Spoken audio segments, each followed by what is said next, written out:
welcome, Mr. Nicolas Usher. Thanks for having me. Thank you. It's a pleasure for me to receive you and for my subscriber and followers. So you made many work in a short time, many big studies you published already.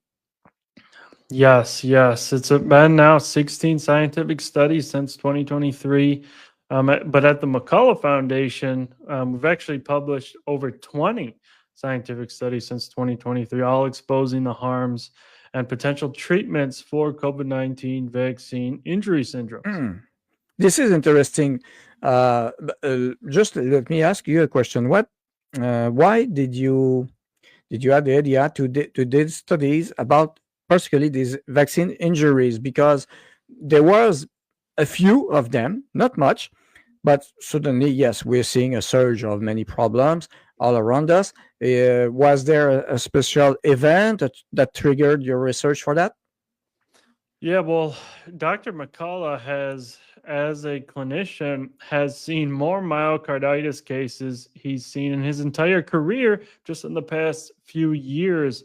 And, we've seen all the adverse event reporting systems. We've seen studies pile up. We've seen all these anecdotal reports back in 2020, late 2020, 2021, that we kind of understood that something was wrong.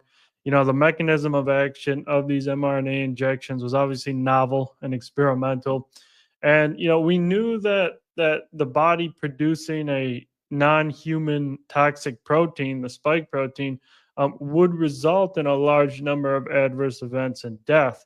And so that's why we began our investigation intensively to explore exactly what syndromes does it cause. Does it cause death? That was one of our studies where we collected autopsies. And so basically, yeah, we just kind of understood that this was a dangerous product. And there's not many studies, there's not many researchers or research centers across the globe that were really looking into the real harms of these shots. So we definitely wanted to contribute. But regarding injury syndromes and their treatments, really nobody has been studying their treatments. I mean, there's literally, like, I can only count a handful basically on my hands, maybe 10, 20, 30 studies for treatments for the vaccine injured. So that's Yeah. another big part. Yes, and many people are asking us, and even in Canada, Quebec, everywhere, is there treatments for that? So sometimes we can say maybe yes, maybe no, but effectively there's none, a strong study against it. But more than that, I don't see the authorities want these treatments. Am I dreaming it, or is there a blockage from the pharmaceutical business or whatever? They don't want these treatments to go public. Yeah, there's a major blockade. Not only is it Pfizer, Moderna, and all these vaccine companies and pharmaceutical companies that don't want their adverse events of their products to be revealed. So if they don't even want their adverse events to be revealed, they for sure don't want the treatments to those adverse events to be revealed. They just want to keep rolling out their products and claiming they're completely safe and that there's no need for treatment. So they're a major problem, but also our regulatory agencies have not funded vaccine injury research, have not issued any directives to initiate large scale investigations into vaccine injury. So it's really what we call the biopharmaceutical complex, so which is not only pharmaceutical companies, but the regulatory agencies, governments, and even military contractors. Yeah, talking about military, we know now the origin of COVID was from Wuhan P4 laboratory. This is a military, but also I saw the publication and the talk you had about, the H5N1 avian flu, and suddenly there was a fear about that, and also, oh surprise, it seemed to be has been somewhat engineered again. This is a possibility. Is this a fact now, or is still in study? It's still in study, but we have in a peer-reviewed paper uncovered a very plausible hypothesis that does indicate that the 2021 bird flu outbreak was a result of gain of function serial passage research at the USDA Southeast Poultry Research Laboratory in Athens, Georgia. We do have strong evidence. We did find multiple anomalies near this Athens, Georgia site, including the detection of a brand new strain called genotype B1 and B12. These were detected within a few hundred miles of this lab, and then from that detection, that strain actually started to infect multiple animal species. Now it's up to 50 or actually over 100 animal species that this strain has ended up evolving and infecting. And we do strongly believe it is due to serial passage gain of function, which is, and on their USDA website, they reveal that they were doing this where they take H5N1 and put it into, they use mallard ducks, into mallard ducks over and over and over and over again until it mutates, becomes more transmissible or more adaptable to other mammals. And so, thankfully, though, it appears to it did expand its host range, but it did not make it more deadly. In fact, it appears it made it much less deadly. And now, even in the past week, our government in the United States has declared an end to the bird flu emergency. Oh, this is interesting because here in Canada, the news are not there. I just talked about it a few minutes ago before you arrived. Let me show you that. Maybe you saw it or not. COVID-19 vaccines. Yes, the date, July 8th, 2025. Yes, Canada just bought again lots of COVID-19 vaccines in Canada and from Pfizer and also Moderna. And this is their justification. None. No justification. The reason for this contract? None. Or any reason. What can you tell for all the people in Canada listening to us, but also maybe in France, in Quebec, in Germany, Europe, to continue to do this madness? I can't think of any reason to continue mass vaccinating with genetic technologies, with mRNA injections. I really can't think of one plausible reason, particularly since they have been linked to mass death on the levels of multiple global wars. They've now actually been linked to 17 million deaths worldwide. That's according to a study by Rancourt and colleagues. And the serious adverse events are at such a high level that such a large proportion of the global population was injured by these shots. We are in the multi-millions levels of injury here, and there's just no reason to continue deploying this extraordinarily dangerous technology. The only reason I can think of is they don't want to backtrack. Once they mandated it on their populations, rolled it out, they don't want to come back now and say, well, actually, sorry, what we mandated was deadly, carcinogenic, cardiotoxic, and neurotoxic. They're not going to tell us that. That's why it's up to the citizens and independent researchers to find the truth. Yeah, so there will be maybe a responsibility, liability for that. Even though most of the government signed the agreement, in fact, they removed the liability of the big pharmas, but the states still have this liability.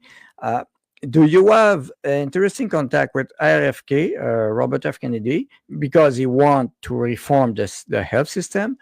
Is it easy in a good way? Because we were kind of surprised again last week. So he told the vaccine should not go to the little children, but then suddenly I think he approved the vaccination of 6 years old and more. Yeah, yep. RFK back in May issued a directive to limit the recommendations for healthy pregnant women and healthy children. And unfortunately, last week, the FDA actually fully approved these mRNA shots for babies as young as 6-month-olds to 11-year-olds with at least one comorbidity. So these kids are already vulnerable, and And this is a large portion of our babies that, because when they claim comorbidity, it can be anything. It can be they're born with diabetes, they're born with obesity, they're born with a deformity, they don't exercise enough. That's really labeled as one of the predisposed factors for getting these shots. And so there's so many reasons that they'll still now continue to push them. But full approval is so dangerous because it kind of solidifies the mRNA technology, the mRNA platform into our system, into our public health system. And this is the complete opposite of what we wanted to see. And clearly, they are going against RFK's directive, but RFK has not spoken out strong enough against this. It's time for him to speak out. Mm, I agree. And you and the McCullough Foundation, you made publication like approved like an IH. So this is an authority, a risk stratification for future cardiac arrest after COVID-19 vaccination, 26 February 2025. So just this study should be enough to stop all. No. Yes, yes. This is actually the first peer reviewed study to fully elucidate the syndrome known as COVID 19 vaccine induced cardiac arrest. It's not acknowledged by any regulatory agency worldwide. They claim it's impossible, but we lay out not only the population level data, but also the biological mechanisms behind that. And so we actually have a separate study out, not that study. It's called Excess Cardiopulmonary Arrest and Mortality After COVID Vaccination in King County, Washington. And in that study, we did find a 1,200% increase in excess cardiac arrest deaths right after the vaccines rolled out in the state of Washington, where Seattle is located. And this was using government database, government EMS report data. So it's very credible. So we know that since the injections rolled out, cardiac arrest deaths skyrocketed, right? And then in this study you just highlighted there, we highlight how that happens. And how it happens is the mRNA does reach the heart. That is found in a study by Crossan and colleagues. They looked in deceased individuals. They found the mRNA directly in the heart at autopsy. But also, Bowmeyer and colleagues found the spike protein directly in the heart of myocarditis patients. So we know the vaccine gets to the heart, and once it's there, it does churn out spike protein. It does instruct your cardiomyocytes, your heart cells, to produce this toxic non-human protein. Thus, your body attacks it, and you get this inflammation, right? You get myocarditis, and then this results in micro scars that are not detectable with imaging, as well as larger scars that can be detected. And then you get these electrical conduction abnormalities and these lethal arrhythmias, resulting in sudden cardiac death. And unfortunately, that's what happens. And that's why we've seen large numbers of athletes dying in while they're exerting. And because we also highlighted in that study the two key triggers for this cardiac arrest are during sports or exercise, or during the waking morning hours of sleep, when there is a surge in what's called catecholamines, including dopamine, norepinephrine, and epinephrine. Oh, this is the first time someone talked about it. I'm glad you talked about the athletes, but because we were wondering what caused this for the athletes. Because yes, the heart is at the center of their performances, and maybe the pump is going stronger and stronger, but also pushing the poison everywhere in the body. But mass myocarditis or cardiac arrest, people told us already. There were cases like that before. It was not the first time, but when we see the data, like the one you showed in your reports, and also the VARS, we're talking about 67% of more death from this vaccine than all the vaccine combined. And again, do you have some people from the professional athletes who listen to you, who want information from you? Most professional athletes, most movie stars that took these shots, they don't want to talk about it. They don't speak out. And it appears, they might be seeking this information in private. There are some, that have contacted, Dr. McCullough Foundation. but it's not many whatsoever. Most of them, they told all their fans to go get the shots. And again, when people tell people to get something that turns out to be a disaster, it's very hard to backtrack psychologically. And that's something we do need to see, though. We do need to see these star players, people, that people look up to, that people really idolize. Some of these stars, they have to start speaking out. Yeah, we will try to push them to speak more because we need them, and also, of course, the media, the role of the media. A few questions already. Have you studied the reactions of the blood with vaccinated people specifically? The McCullough Foundation, we actually have a study coming out within the next few months or so. We're putting the finishing touches on it.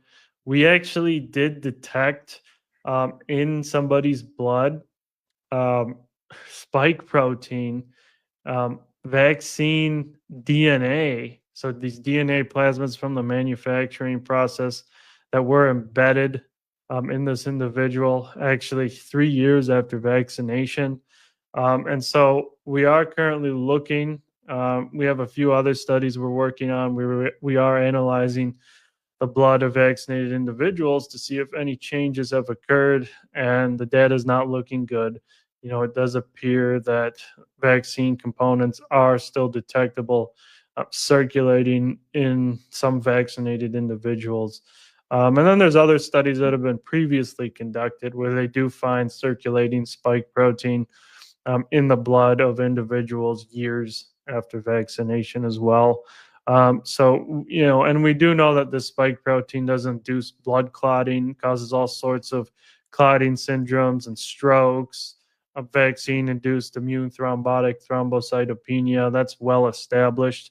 So these vaccines are disastrous for the human blood. Yeah, so it's poisoning them everywhere because if it's in the blood, it's going on many internal organs. Like I said before, I lost a few friends. A question about, well, maybe this is this kind of answer. It's in French, but do you believe these mRNA treatments can cause cancers, a lot rapid virulent cancers to some people? Yes, of course. Yes, of course. We have an article out actually on our Substack. Somebody has actually collected 100 studies looking at the carcinogenic potential of these shots. And based on these 100 studies, there's 17 different mechanisms that these mRNA shots may actually induce cancer. And so we know biologically can do that, but population wise, there's somebody called Ethical Skeptic. He's a very seasoned data analysis. He used the CDC data here in the United States. He actually found 100,000 excess cancer deaths since the vaccines rolled out in 2021. And so, and that the level of excess cancer deaths is actually still accelerating. So we do believe these shots are indeed carcinogenic. There's 20, 30 case reports in the peer-reviewed literature where people get these shots, and then all of a sudden they get massive exacerbations of their current cancer. So all of a sudden they start to grow and spread uncontrollably. But we also see very rare cancers soon after mRNA shots, including cardiac tumors. Cardiac tumors. I mean, that's such a rare tumor, and then all of a sudden we get these case reports. Well, can you explain what is it? It's the first time I hear that. Yeah, it's literally tumors that are growing on the heart, right? So it appears that this vaccine mRNA spike, it's getting in the heart, and it's causing it's literally so there's three things that can happen, or more than three things, but the main things that can happen is the spike protein actually suppresses tumor suppressor genes, right? So your body's not going to be able to prevent these cancers as much, and it induces IgG4 class switching, a form of immune dysregulation. And when your immune system's all out of whack and you have a carcinogenic protein, in your heart, you can start to get metastasis, you can start to get cancerous growths. And so it's not surprising that we see these tumors in various forms of the body and in various spots that are previously undetected. Wow. Incredible.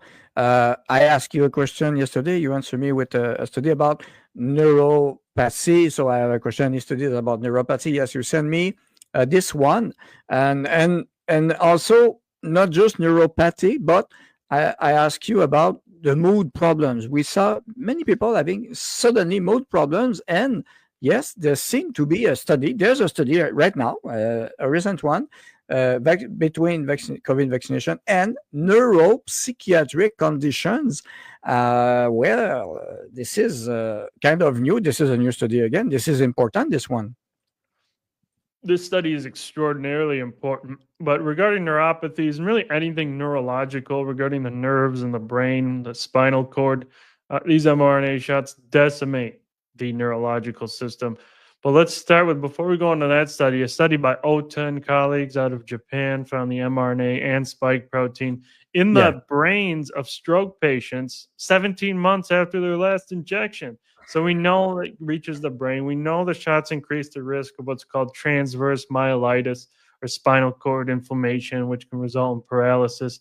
So we know it causes all sorts of damage there. But this study now, these mRNA shots have actually been linked to 86 neuropsychiatric conditions, including psychosis, homicidal Oh, behaviors, schizophrenia, Alzheimer's, dementia, cognitive impairment, basically everything under the sun. And how they found that was they actually looked and they compared in the VAERS system, vaccine adverse events reporting system, they compared the flu vaccinations, what was reported there, with the COVID vaccinations.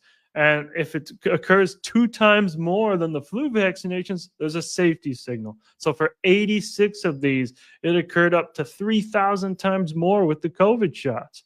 So there's so many safety signals with these neuropsychiatric adverse events. So not only is it damaging the brain, but it is resulting in abnormal behaviors and in these mental illnesses. yes, like my mother had since AstraZeneca. She's lost her brain is like they call it kind of brain fog. We have a high surge of dementia suddenly, like Alzheimer everywhere, like an epidemic of Alzheimer, although it's not epidemic by nature. So there's a link with the brain, unfortunately. And another question, I have so many questions, but do our doctors in Canada, in Quebec, or France, in Europe, do they know about your research? Because when it's published, it's available for all the planet. Do you have some calls from doctors from here or whatever, or it's just cut? Yeah, we have calls and emails from doctors all across the world that are concerned about these adverse events. And, at least here in America, we know that 85% of healthcare workers don't take these shots anymore. So we do believe that, a lot of healthcare providers, probably in Canada as well, they do read this research, they do understand the risks, but they're just afraid to speak out publicly for fear of losing their jobs. Wow. And again, it's interesting what you just said about 85% of healthcare workers didn't take the shot. This is the Correct. kind of statistic you have. Wow. Because Correct. in Quebec, in Canada, they said, oh, almost everyone must have the shot. And unless in Quebec, it was harsh, maybe than other places like California. Like if you don't take the shot, you were fired or you were out. It was incredible. But I'm not surprised from what you're saying. And yes, they're afraid to talk. They're afraid to lose. I know personally a woman, a neurosurgical one, and she can't talk, and she can't even talk about it on the room, on the table in the morning at the hospital. It's like a taboo sujet. Do you see this pattern also in the United States? Yes, yes, people are very much afraid to speak about this, and people are tired of speaking about this, right? People, it's been 4 years, people don't want to talk about mRNA shots anymore. They just want to let it go, forget about it. But we can't. We can't forget about it. Too many people have been harmed and died and are suffering permanent disability, and they keep Yeah. approving them. They keep rolling them out. So we can't just sweep it under the rug. We're going to keep fighting this battle till the very end. And I Yeah. really urge all the doctors out there to really start to speak up. because people's lives are more important than keeping, your salary at wherever you're at. Find a job somewhere else then. If you're afraid to speak out, unfortunately, that's the reason why these shots are still on the market and causing mass harm. Wow. Yes, strong message. Another question. Did the big pharmaceutical try to block you or to slow down your researchers, yours or those of Dr. McCullough? Yes. Oh, I Oh, can't yeah. count how many times. I can't count how many times. I mean, we have published, I'll give you the prime example. Our study, a systematic review of autopsy findings and deaths after COVID vaccination, where we found a causal link between COVID vaccines and death with 325 autopsies. So we actually found 73.9% of these deaths were due to the vaccine. And it was deaths via multiple organ systems, majority cardiovascular, followed by neurological, hematological, immunological. And we published that in Forensic Science International, one of the leading forensic science journals. And it was there for about 3 weeks until they unethically retracted it. Ah, Um, yeah, they approved the study, right? The editors signed off on it. The peer reviewers signed off on it. They thought it was a great study. And then they must have got a call from somebody in the pharmaceutical industry, somebody in the government that told them, listen, you got to pull this. Because what's key about this study is it actually became the number one trending research paper in the entire world across all subject categories, according to the International Observatory of Research. And so, because it was getting so much attention, this is unfortunately what they do. They give them a call, they contact them, and they tell them, pull the study. And we have encountered these unethical retractions multiple times. Many other researchers have as well that have spoken against the narrative. And this is also partly what we call the journal cartel or the academic publishing cartel. It's this conglomerate of major publishers that doesn't let anything get published that's against their narrative. So it's a big syndicate, and we're not in it. If we speak out against their narrative, we face attack. So yes, we have faced major backlash in our pursuit to publish these studies. yeah, thank you for your courage to continue because it's a big fight. Yes, in France there was the Lancet scandal. Maybe you heard about it. Also, this kind of publication they cut studies. Hugo has a question, and this question is it seemed to be so impossible a few years ago, but now and there's many people talking about it. Is it possible that we will reach 100 million deaths before 2030? Because some people talked about it, and many people told, "Oh, it's exaggerating, it's impossible." But we see the trend right now; it's not good. It's possible. It's possible. By 2030, we could definitely very well reach 100 million deaths as a either result or side effect of these shots. But concerningly, and what I think would actually be a larger contributor to loss in population size would be the mRNA shots decimation of fertility, because we now know that it does destroy over 60% of women's primordial follicles, this Wow, non-renewable egg supply. 60%. Yeah, but that was an animal study, but a human study just came out by Manichi and colleagues that found 33% lower successful pregnancies or or 33% Yeah, lower successful conception rates exactly. in vaccinated women with a sample size of 1.3 million women. Yeah. So as this happens, as women's fertility is destroyed and men's fertility becomes destroyed, population size will tank, birth rates will tank. 2025 birth rates are in, and they are extremely low, extremely low. And so not only will we have the inability to regenerate the lost population, but we also have people dying as a result of the shots themselves. Yeah, it's taught. Yeah, it's from both way. And yesterday I just talked about it. In Quebec, it's a mess. In the birth rate is plumbing. We have a birth rate. The next time we had this, it was in 2005. But since then, our population growth, so we were supposed to always grow, and now we're at this level, and the death rate is more than the birth rate. So this is a catastrophic. Um, and you passed a few years ago. You were in the university in the medicine environment. What were they talking about? Was it a believing that the medicine can do no wrong, they can do mistakes? What kind of mentality is it?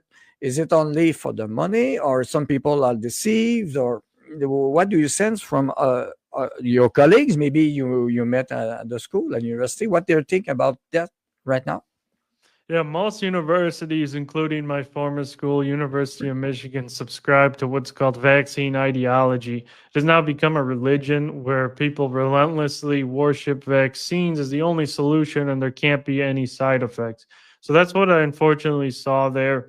I actually presented the autopsy paper, the systematic review paper, at the poster session there, and I was met with all sorts of shocked looks, professors that didn't even speak to me, my own professors. I was actually Oh, warned at the university that I would never have a career if I continued to pursue the COVID oh, vaccine harms. Yeah, and we actually had a class, an epidemiology class for infectious diseases, and one of the slides said spike protein is good for you.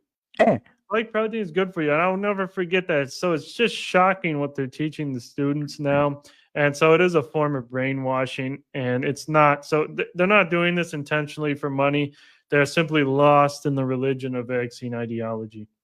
but again, even if a teacher show that to the people, we're not students enough have the intelligence just to ask question. Hey, are you sure of that? How can you explain that? So there was no reaction. People just accepted it. Yes, all the students just accepted it. Oh, Now, myself, I was looking at it and I was just shocked in my head. Like, how is a spike protein that's been linked in 1,000 studies to, serious harms to every organ system good for you? It's just, it made no sense. There was no citation in the slide. It just claimed it. And yeah, everybody just took it and believed it. And so that's the sad part about our universities, about our training, our public health training programs here in America. It's all compromised, and it all is doesn't look at any effects of these vaccines. It's just not talked about, and that's something that really needs to change. yeah, the mindset to change. Yeah. Do you think there were any intentional fake vaccine? Because there was also that the nurse in Italy in Italy that went out and said there were 4 doses, and of course at this time everyone uh, was on her back to say this is fake news, this doesn't exist. Is it a plausible thing that all the lots are not equal? Oh yes, for sure, for sure. There's now 4 studies that show lot variability, significant lot variability. We're actually the early 2021 batches were actually the most dangerous. It appeared, and yes, some lots are linked to large numbers of adverse events. Some lots are linked to no adverse events really at all. And they're basically batches called duds, right? Probably the mRNA is degraded or it's been left out of the refrigerator for too long, or the manufacturing process was a bust and it wasn't manufactured properly, thankfully, right, for those Yeah. individuals. But yeah, some of these batches, they just decimated people, and they're probably contaminated with high levels of DNA plasmids from the manufacturing processes, maybe Yeah. high, extremely high levels of mRNA. Even heavy metal contamination has been detected in these batches. So all sorts of things. But yeah, really no batch appeared to be the same. Yeah, yeah, we saw that with the lots of my wife took one and we checked her lot and it was different from other lots. We saw the numbers very different according to the numbers. This is a special, yeah. So of course she's worried about it, but uh, because our finger. Uh, and again, you continue your work. The foundation is very active, the McCullough Foundation. You published just yesterday the study about the stomach, the COVID be hiding in the GI tract, so in the stomach, and that could explain maybe the kind of epidemic last year. Many people, most vaccinated, We call it the vaccinated, the gastro pandemic vaccination problem. So you published that yesterday. Will it be other study about it or whatever? What can you say about that? That if you found this virus place there, what could be the impact? Now, this is not our study. This is Doctor. His name is Doctor Zabello. He's actually he has found all sorts of issues in the gastrointestinal tract, Mhm. especially with the species called Bifidobacterium, so the microbiome, in people who are infected and in people who are vaccinated. It appears that both of these do decimate the microbiome, and Mm. this is evidenced. Actually, we saw a recent study out. They didn't look at anything regarding infection or vaccination, but this recent study found 25% of U.S. infants have no bifidobacterium at Oh, all. So it is being decimated among the population. This keystone strain is being erased. Somebody who's key in this work, her name is Dr. Sabine Hassan. She has actually been the one that has found that the mRNA shots do deplete bifidobacterium levels. But it's not just microbiome. The virus and the shots do appear to exert a lot of adverse effects on the gastrointestinal system. So it's not just the microbiome, but yeah, it no. appears that this spike protein is bad for literally every single organ system, Yeah. including the gut. Yeah, this is important. And 2 years ago, we had a national citizen inquiry in Canada. And I remember I covered it. And one of the specialists about this part talked about us. They found very rapidly that there was a collapse of the microbiotes and all that. So this was important. Uh, just a few questions. I know your time is precious. Thank you very much again to answer all these questions. People have so many questions. Any treatments available? So, is it possible to reverse all apart, or what's the Yes, solution? yes. So I'll go over a few key things that has been studied for vaccine injury. The main one and the easiest one to do is to get sunlight or at least raise your vitamin D level to adequate amounts. There's two studies. One of them showed that when you increase vitamin D levels to adequate levels, your risk of death, hospitalization, and severity from vaccine induced myocarditis significantly decreases. So you want those levels up. But another study found that adequate vitamin D levels actually decreases severity of vaccine induced chronic fatigue syndrome. So it improves that as well. But we also, and Dr. McCullough has developed a protocol, and we actually published a paper on this called, it's actually called McCullough Protocol Based Spike Detoxification. And this is three key enzymes, three safe natural enzymes. One is bromelain from pineapples, one's curcumin from turmeric, and one is from natto. It's called nattokinase. These three compounds have shown, at least in the test tube, to degrade spike protein, and in various case reports that are now published, shown to bust open and break free these spike-induced clotting syndromes, improve the blood flow there, and really kind of help the body clear out the spike protein. And so that's one of the treatments now we will be conducting further research on as well.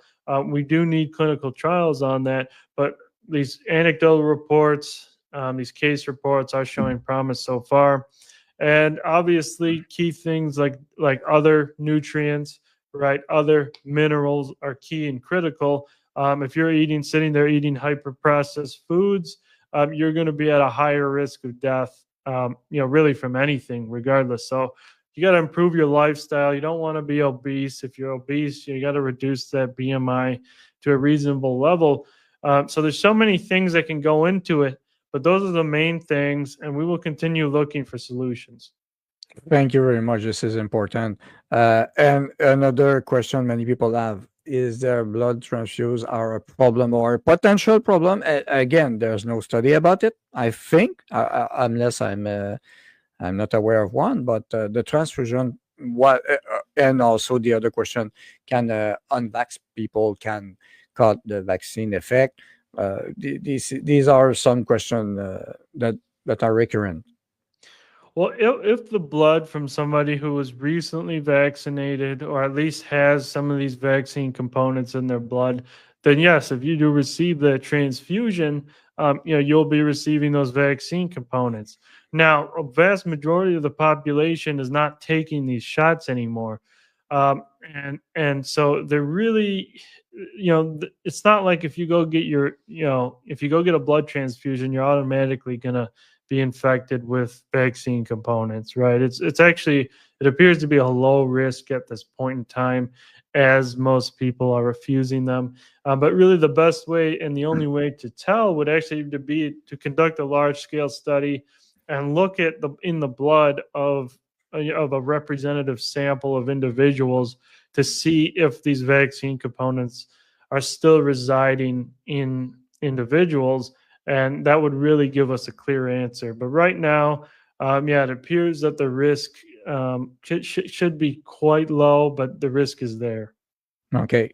Yeah. No, it's a special time to live. Let's say that. Political question, the last one. What do you think of Trump's silence on these products and the excess mortality of Americans? Again, I remember I talked to Joseph Ladapo, and he was against it. He launched a study for all the people who were dying. Also, maybe you will have his data, the data of Florida, or you will have it, or you have it. But the political world, I think, even Trump's administration, they don't talk much about it. No, no, they don't talk about the excess mortality really at all. Really at all. And I know Joseph Ladapo, Florida Surgeon General, is a senior author on a recent preprint that came out where they looked at Moderna versus Pfizer recipients. And actually, Pfizer recipients had, about 25 to 30% higher risk of all cause mortality compared to Moderna recipients. Hmm. So just that alone shows that automatically Pfizer killed, based on an extrapolation to U.S. estimates. Pfizer likely resulted in around minimum 480,000 American deaths, and you can probably extrapolate that to Canada as well. Again, Pfizer alone at minimum is linked to a few 100,000 deaths in the first year alone based on that study.